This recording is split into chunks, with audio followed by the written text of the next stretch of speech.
Hi guys, my name is Trinity and I'm here to talk to you guys about books today. And if you're here, you're obviously here to talk about books as well. Excuse the fact that I have no makeup on, my hair is not done. I didn't feel like getting pretty. I have those days, I'm sure we all do. But I did want to talk to you guys about some books. And today I am going to talk to you about my 10 favorite series of all time. So if you guys have followed me for a while, whether it be my blog or on Twitter, you probably think you know what my favorite series of all time is. You're probably wrong, because the question I get asked most often is, what is my favorite book? And there is a different answer for that. So, without further ado, let's just jump right into it and talk about my 10 favorite series of all time. Okay, Anne Bishop's The Others series is coming in at number 10. I absolutely love this series. It's almost wholesome in a way. The first one is actually written in red. I don't have a hard copy of that book, physical copy of that book. But our main character, Meg, is a Cassandra Sanguine. And basically what that means is she's a blood prophet. And she is the most innocent creature you will ever meet. But Anne Bishop writes her in a way that makes you absolutely fall in love with her. In the first book, she is running from the people who try to keep her captive to use her blood prophecies for profit. And we keep having cases of her running into these people, but she runs from these people straight into the wolf's den, quite literally. And again, these books are so good. They're almost wholesome in content because of her innocence. And I just, the magic is so good. The world building is so good. There's fae. I'm a sucker for fae. We all know this. But there's werewolves. There's all different types of magic going on in this series. And it's an urban fantasy. I absolutely love it. I highly recommend it. It is top 10 on my favorite series of all time. Now the next one might be a little different coming from me if you don't know me very well, but if you've seen any top 10 of mine, you will know that there is a series or a book that always ranks in the top 10 regardless of genre. And that is the Goddess series by PC Cast. This is the first one. My favorite is Goddess of the Rose, but these are about humans who switch places with goddesses. The goddesses are bored, the humans want something more out of life, and when they swap places, not only do they swap places with these goddesses, but they come in contact with the gods of the realm, and these gods end up falling for these goddesses who have changed some way and they can't figure out how. There is some deception going on in many of these, but it's very quickly figured out, so it's not something that actually plays into the romance until, or for long. But these are so good. They are steamy, so if you don't want sex in your stories, don't get these. But it is number 9 on my favorite series of all time. Okay, we've talked about my love of fae, so this series is kind of a no-brainer. I've also talked about how much I love Emma Newman. This is the Split World series. This is the first one, and the reason it's called the Split World is because there is our realm and there is the fae realm, and then there's this kind of in-between realm. In the in-between realm, humans do live there, but they're considered special. these humans that actually live there. And they live a very Victorian lifestyle. Our main character in this novel has escaped from her life in between, and she wants to just live a normal human life and doesn't care that the in-between world extends her life. She doesn't care about all that stuff. She just wants to be normal, live in a normal society, a modern society, and escape the horrors of her Victorian life. And it's really good. The relationships in this are really good. The world building is a fantastic. Emma Newman is a fantastic writer. Planetfall was great. We won't count the last 50 pages. No, I'm just kidding. Planetfall was great. You know, this series is fantastic. I highly recommend picking this up. If you like fae novels, the fae are deceptive, just as they should be. Whoever tries to write romantic fae, why? Anyway, love it. Number 8. And number 7. I have mentioned this before on Twitter and on my blog that there's nothing wrong with young adult. And there's my dog.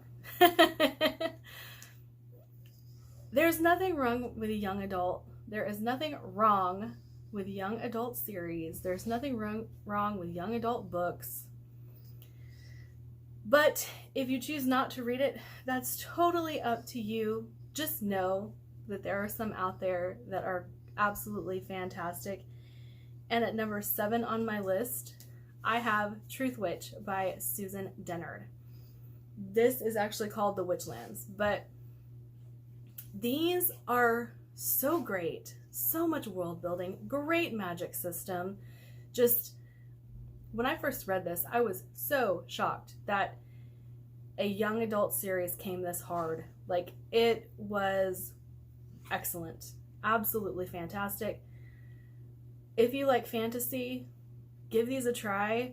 If you are one of those who's looked for a young adult series that you might actually fall in love with, here it is. There's not a lot more to say about this other than if you've tried like the Sarah J Maas and stuff like that and you just can't get into it, try these. Okay, at number 6 on my list, as you guys probably saw in my previous videos, I'm a sucker for Robin Hood, and this is one of the best Robin Hood retellings I've read. And I love Stephen R. Lawhead. You guys probably can see this whole shelf right here is Stephen R. Lawhead. I love it, but he also writes about characters that I already had an interest in, whether it's a retelling or a spin off of a certain story. He has a Camelot retelling. I love Stephen R. Lawhead. I think he's fantastic, and I highly recommend these for fantasy readers. Like, if you like epic fantasy, pick these up because I think this is a hidden gem that not a lot of people talk about. I haven't seen many people review it. It's so good. And it is Robin Hood. It is dark, but it is so, so good. Okay, for number 5. As far as urban fantasy goes, and like I said, you guys have seen this series already if you've watched any of my videos, because I was talking about how excited I was to read a certain book, and the Hollows series. Now, this isn't the first one. Again, I don't know where my copy of the first one is. They were all together. Now they're not. But the Hollows series, I think, let me look. I'm going to look and check and see what the first one is. It's Dead Witch Walking. And these are the best urban fantasy I've ever read. I'm a huge fan of Kim Harrison.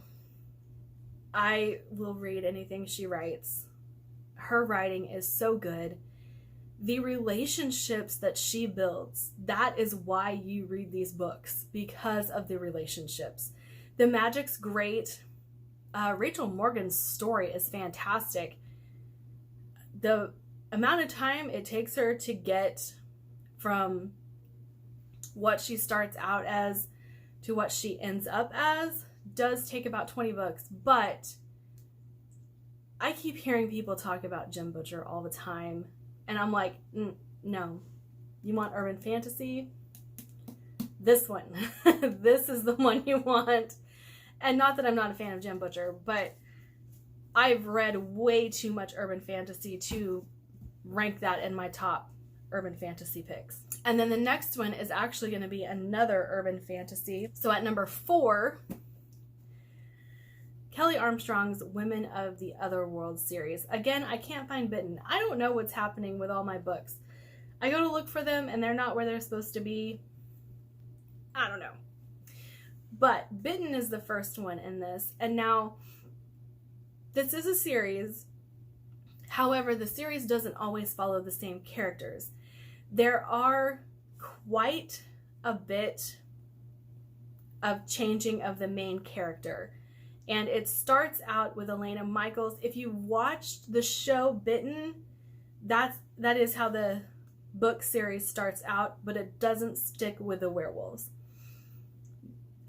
They follow, like, the books follow werewolves, witches, psychics, demons, all sorts of different characters.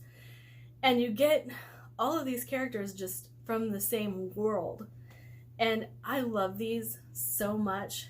I've talked before about Kelly Armstrong being one of my favorite authors. This is why. The series itself is fairly long, but again, like I said, I've read so many urban fantasy series. You can't convince me that a certain one is the best when I've read these. Okay.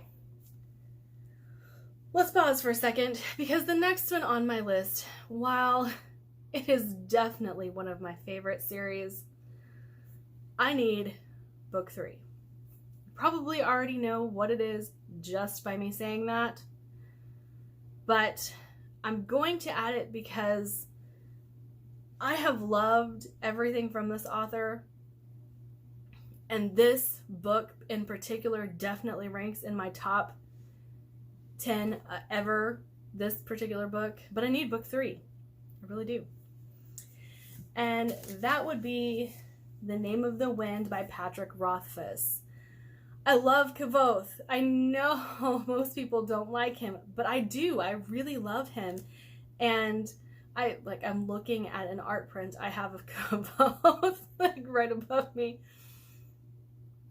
I'm ready for the 3rd book.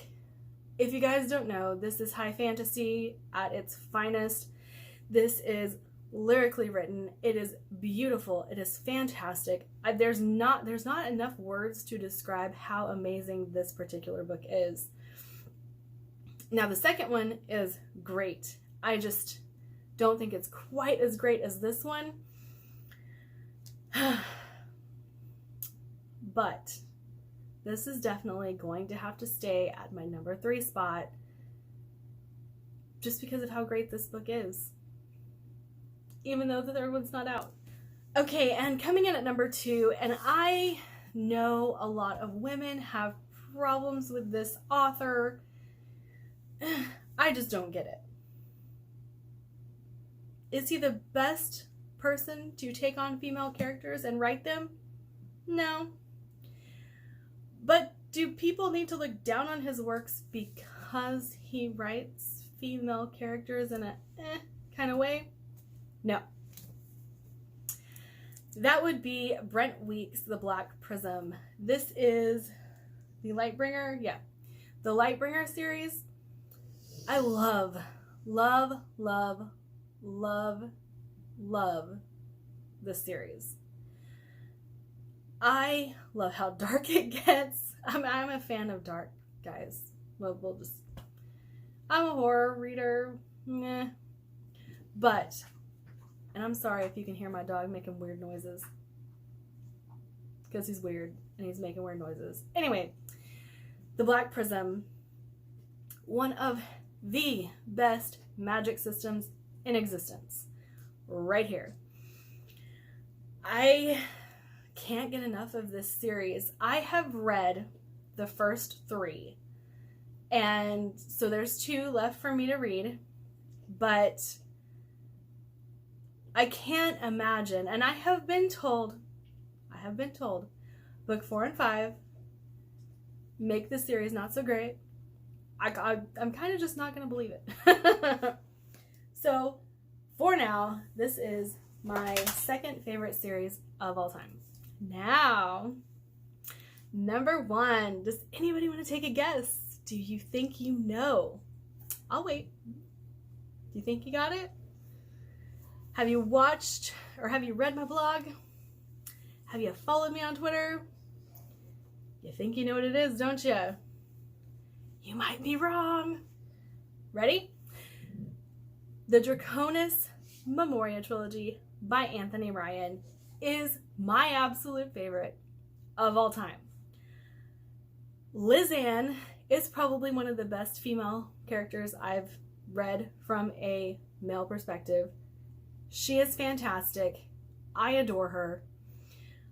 Clay is that anti-hero character that I always want in books that was hardly ever there. There are so many characters to fall in love with in this series.